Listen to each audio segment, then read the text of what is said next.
In the muted glow of dusk, a lone figure trudged along a familiar, cracked sidewalk, a 10-year-old boy named Kamari Wade, his backpack slung carelessly over one shoulder and schoolbooks weighing him down like an unyielding tide.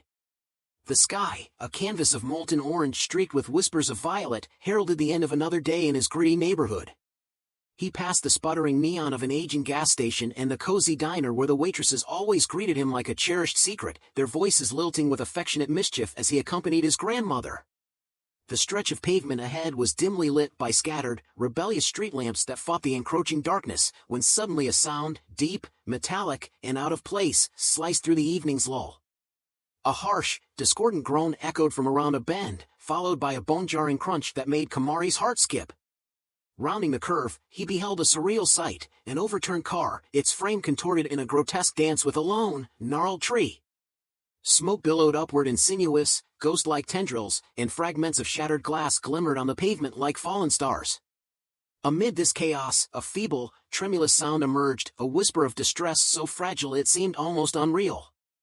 For an agonizing moment, Kamari froze, the cautionary echoes of his grandmother's warnings clashing with an inexplicable urge to help. The voice, barely audible above the sizzling hiss of burning rubber, murmured a desperate plea. With a courage that belied his small frame, he set aside his own fears.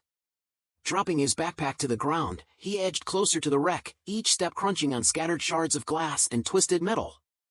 The air was thick with the acrid tang of smoke and the bitter scent of charred rubber, stinging his eyes and nostrils alike. As he drew nearer, the full horror of the scene struck him, a mangled car, its door obliterated into a crumpled mass, guarded by an eerie silence that seemed to pulse with imminent danger. Yet from within that ruined capsule came a soft, pained moan. Though his instincts screamed caution, Kamari's heart surged forward, fueled by a raw mix of empathy and resolve. Remembering his grandmother's oft-repeated admonition to steer clear of troubles that weren't his own, he hesitated, only for the fragile voice to spur him on. With trembling fingers, he probed the wreckage, seeking an opening through the labyrinth of bent metal. His small hands grasped a jagged scrap of metal from the roadside, and with a determined swing, he struck at the fractured window. The glass shuddered under the blow, fracturing further until a jagged gap appeared. Peering through the gash, he could just make out the delicate form of a young woman, a stranger whose head rested askew, blood tracing a thin line along her cheek. "I've got you," he whispered, his voice barely a murmur against the crackling inferno. Ignoring the sting of fresh cuts as shards grazed his skin, Kamari reached inside, his fingertips finally brushing against the fabric of her sleeve. With a mighty heave that seemed impossible for someone so young, he pulled, and the fragile figure shifted, a subtle, almost imperceptible motion that set his heart pounding like a frantic drum. But as if the night itself conspired against him, the car began to awaken in a terrible, fiery crescendo. Flames crept hungrily along the dashboard and licked at the shattered interior. A low, insistent hiss, like the growl of an awakened beast, rose around them. Kamari's arms burned as he strained against the weight of the unconscious girl, his small body propelled by an urgent need to escape the encroaching blaze. One agonizing step led to the next until, with the roar of flames and a blast of searing heat slapping him across the back, he burst into the cool night air.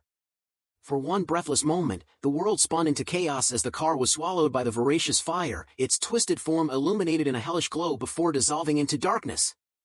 In the distance, the mournful wail of sirens began to crescendo, a promise of help mingled with the uncertainty of fate. When the first light of dawn finally broke over the horizon, nothing seemed to have changed on the surface of his neighborhood. Life trudged on with its familiar rhythms, honking cars, the raucous laughter of children, and the comforting aroma of frying bacon drifting from a corner diner. Cracked sidewalks and weathered chain-link fences bore silent testimony to years of neglect, indifferent to the night's dramatic events.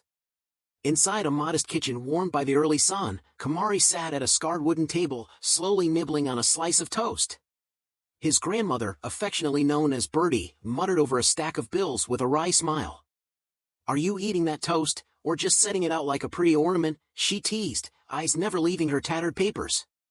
Across from him, his older sister Tiana burst into the room, her 12-year-old defiance bundled into every step as she stuffed a battered notebook into her backpack. "Don't slow me down today," she snapped, her tone a blend of impatience and unspoken ambition, as they both prepared to leave for school. The morning walk was a sensory collage of urban life, barking dogs, clattering car doors, and snippets of music seeping from open windows, and yet, amid these familiar details, Kamari's mind replayed the previous night's events like a vivid, uninvited film. The image of twisted metal, roaring flames, and that desperate, fragile voice haunted him. As he walked alongside Tiana, questions plagued him. Was the girl okay? Who was she? Each step on the uneven pavement was punctuated by the silent echo of his inner turmoil. At school, as the teacher's monotone lecture on fractions droned on, Kamari's gaze wandered to the window. The old air conditioner wheezed overhead, its tired hum barely masking the restless murmur of his thoughts. In the midst of classmates trading whispered jokes and furtive glances, his best friend Tyrell sidled up during recess. "You seem different today," Tyrell observed between bites of his sandwich, eyes narrowing with genuine concern. Kamari managed only a tight-lipped shrug, the truth too heavy to unravel in a single breath. There was nothing he could say about the flames and the life he'd nearly lost to a moment of chaos. That night, as the world outside settled into a hushed lull, Kamari lay awake in his small room, the rhythmic creak of an aging ceiling fan painting shifting patterns on the walls. Each slow rotation seemed to mock him, reminding him that while the night might cloak secrets in darkness, it also held memories he couldn't escape. Far away, in a stark, sterile hospital room bathed in relentless white light, a young woman slowly stirred from unconsciousness. Emma's eyes fluttered open to a symphony of beeps and murmurs, a surreal cacophony that blurred the edges of her pain. Her body felt as though it were made of lead, each movement a struggle against an invisible force, and her throat was parched as if it had been sealed for days. Amid the haze, the fragments of last night's terror came into focus, the torrential rain, the jarring spin of a car on a slick road, and then, a pair of small hands reaching out in the darkness. A chill ran through her as the realization dawned. She was here, in a place of healing, yet the memory of that mysterious rescue clung to her like a half-remembered dream. At the foot of her bed, her mother stood in quiet vigil, hands clasped as if in silent prayer. "Sweetheart, do you know where you are?" she whispered, her voice quivering with relief and lingering fear.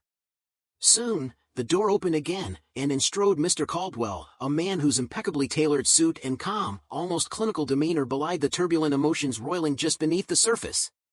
"The doctors say you suffered a concussion and a broken rib," he intoned, his tone measured and cool. "You were very lucky." With a tentative rasp, Emma asked, Who saved me?" Her voice was barely a whisper, laden with uncertainty.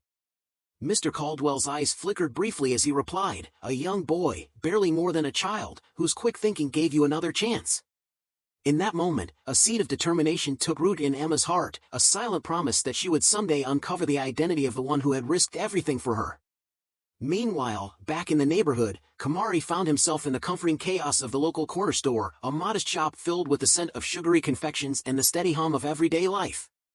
He was unwrapping a packet of sweets when the familiar jingle of the doorbell was suddenly overpowered by a measured, yet urgent voice. "I'm looking for a boy, about 10 years old, who was here last night." Kamari glanced up, startled, to see a tall, elegantly dressed woman standing near the counter, a figure whose refined appearance clashed with the humble surroundings of chipped tile and worn linoleum. Her eyes, a striking blend of determination and gentle pleading, swept over the room as if expecting him to materialize from the shadows. Bertie, busy with the register and hardly looking up, grunted, "We see plenty of little ones around here." But the woman pressed on, her tone softening as she confessed, "My daughter was in a terrible accident last night, a catastrophic event. A brave boy rescued her, and I need to thank him." For a long, tense moment, silence reigned. Then Bertie's gaze shifted subtly toward Kamari, who continued to unwrap his candy with an air of indifference. "The boy you're looking for is right here," Bertie said, her voice a mixture of resignation and reluctant pride. The elegant stranger's eyes locked onto Kamari, her expression a complex tapestry of gratitude, relief, and something ineffably tender. "You saved my daughter's life," she stated, the words carrying the weight of both a confession and a benediction. Kamari's reaction was measured, a slight nod, a small shift in his posture, as if the deed were as ordinary as tying one's shoes. Yet the woman's persistence, tempered by quiet desperation, forced him to reconsider. I don't need anything," he murmured, his voice steady despite the uncertainty that swirled in the air. The woman, known now simply as Mrs. Caldwell, regarded him with an intensity that made him feel both exposed and valued. "I only wish to speak with you properly," she said. "I want to thank you, truly." Outside, a sleek, obsidian SUV idled at the curb, its presence a stark counterpoint to the modest world Kamari knew. With hesitant resolve, he followed Mrs. Caldwell out of the store and into the vehicle, where the interior exuded an aroma of polished leather and something exquisitely expensive, a world utterly alien to him. As the car glided through the city streets, the familiar mosaic of weathered storefronts, lively barbershops, and children playing in cramped yards gave way to broader avenues and gleaming new buildings.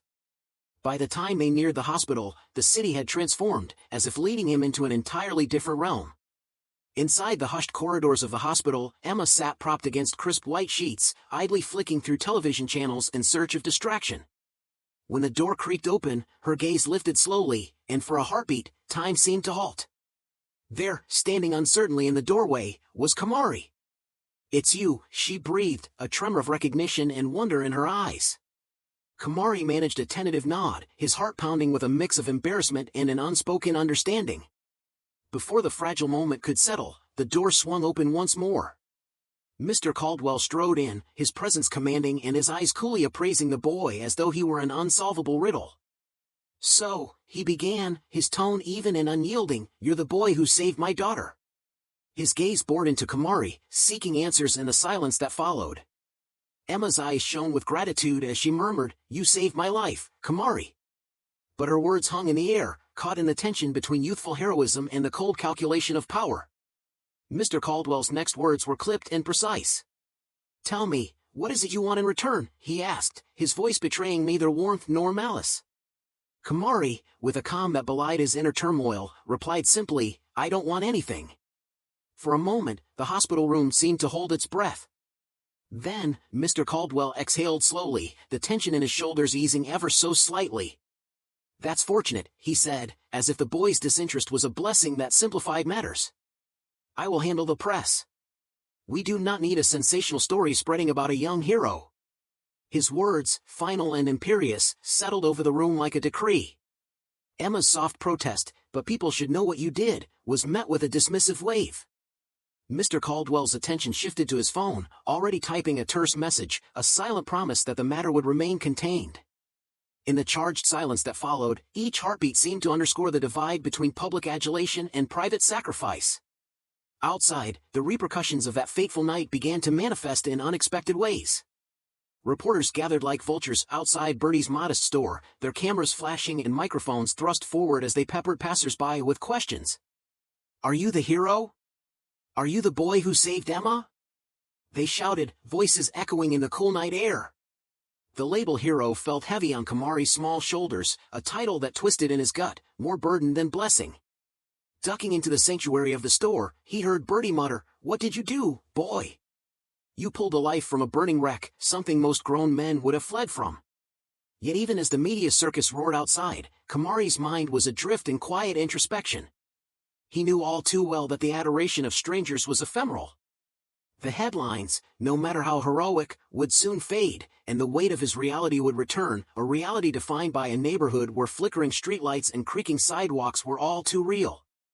Meanwhile, Emma's world buzzed with the aftermath of her own recovery. Her phone was a constant chorus of messages, friends, strangers, and curious souls all clamoring for details about the boy who had risked his life to rescue her. And though her gratitude was immense, there was a quiet determination in her that refused to let his identity be lost amid the clamor.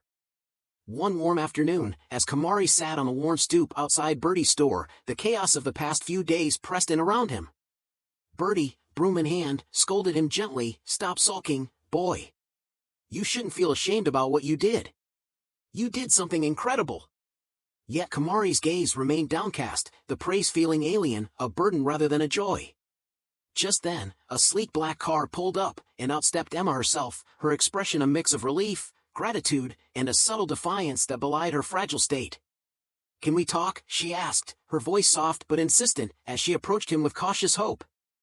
Bertie smirked, muttering under her breath about the inevitability of youthful moods, and disappeared inside the store. Left alone, Kamari and Emma found a quiet corner away from prying eyes. Emma reached into her purse and slowly extended a neatly folded piece of paper toward him. Kamari frowned as he unfolded it, a check emblazoned with an absurd number of zeros.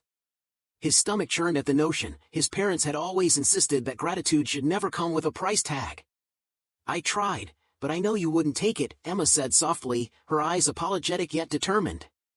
Before Kamari could respond, she produced a second envelope. Inside lay a letter detailing a full scholarship to her school, an opportunity that spoke to his future far more sincerely than any monetary reward ever could.